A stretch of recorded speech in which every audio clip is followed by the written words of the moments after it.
গণতন্ত্র সুসংহত করতে রাজনৈতিক দলগুলোকেই মূল ভূমিকা নিতে হবে বলে মন্তব্য করেছেন স্থানীয় সরকার মন্ত্রী তাজুল ইসলাম। বিকেলে ডিবেট ফর ডেমোক্রেসি আয়োজিত ছায়া সংসদে অংশ নিয়ে মন্ত্রী কথা বলেছেন। অপরদিকে আয়োজক সংস্থার চেয়ারম্যান বলেছেন, স্থানীয় সরকার নির্বাচনে মন্ত্রী এমপিদের স্বজনদের অংশগ্রহণ নিয়ে দ্বিমুখী অবস্থান দেখা গেছে ক্ষমতাসীনদের।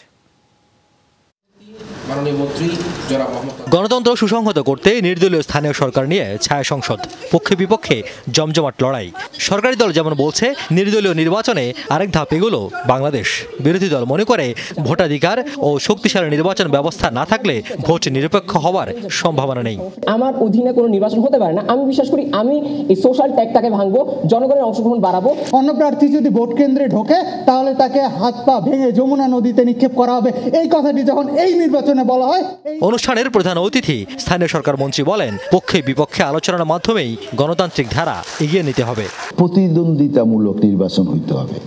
প্রতিদ্বন্দ্বিতা কি একই দলের ভিতরে হবে না অন্য দলের ভিতরে হবে, অথবা নিরপেক্ষ প্রার্থীদের মাধ্যম দিয়ে নির্বাচন প্রতিদ্বন্দ্বিতা হবে, তার মাধ্যমে নির্বাচন হবে। তো সেটাকেই আসলে ডেমোক্রেটিক প্রসেস। একদম প্লাটোর কথা বলি, অ্যারিস্টটলের কথা বলি, যার কথাই বলি না কেন, তারা মানুষের অধিকারের কথা বলছেন এবং অধিকার বাস্তবায়নের জন্য এখানে এই বিষয়টাকে পার্টিসিপেটরি ইলেকশনের কথা বলা হয়েছে।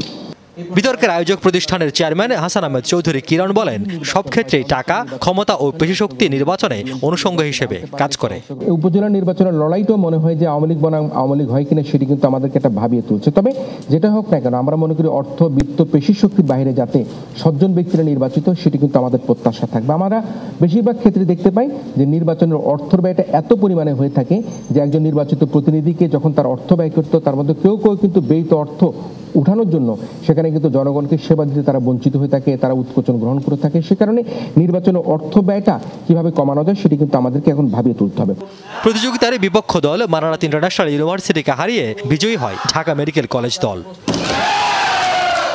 রিয়াজ রায়হান, যমুনা নিউজ, ঢাকা।